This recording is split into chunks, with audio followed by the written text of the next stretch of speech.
Hey everybody, had a quick part two to what we were talking about yesterday. A second part of that interesting conversation was about knowledge, skills, and abilities. Or more commonly, your college, your experience, and any kind of certifications or any proficiencies that you might have. Now this is the typical wall that when you're submitting your resume, when you're trying to be a part of the interview process, this is the first hurdle that you've got to get over.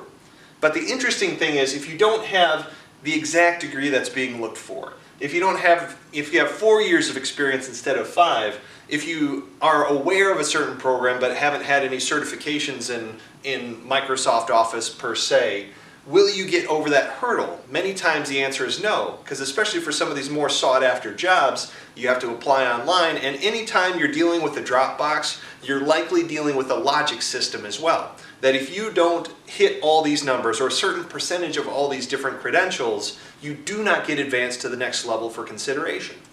And that's a real shame, because so many people have gone to college for something that they really didn't have a passion for, but they just wanted to kind of get out there and see. So many people are finding out new experiences that they would really be good at, things that they would be pretty proficient in, but they just haven't been given the opportunity. Kind of like someone trying to get credit when they've never had credit before.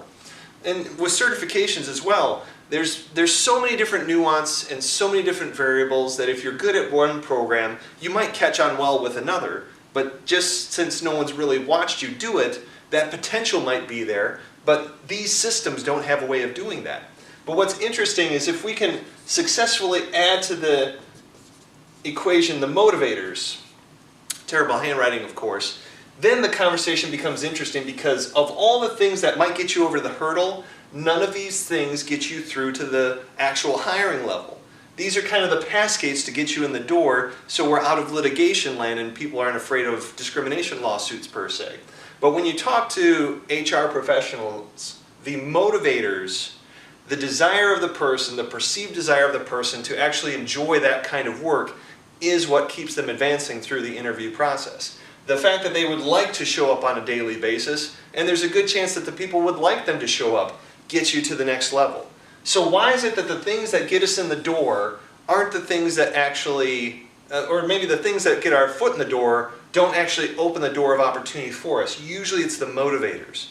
That the person gets a good feeling about the person. They just felt right. I felt that they would fit into our culture.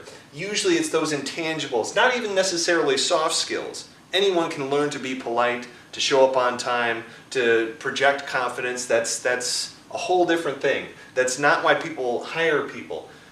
Many times that's kind of the duh stuff to say, if you can't even show up on time, of course we're not going to hire you. But the motivators, the feeling that this person is aligned with and engaged with the process, that's the interesting part. And that, of course, is the part that we help people understand exactly, even to a percentage point, not only how aligned to the job they are, but why.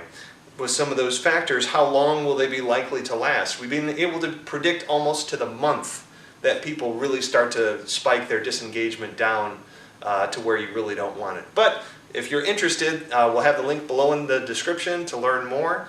Would love to be of more help, but hopefully this kind of gets your brain churning, so even if our solution isn't the solution, you're finding your own way around this very big problem. Talk to you guys soon.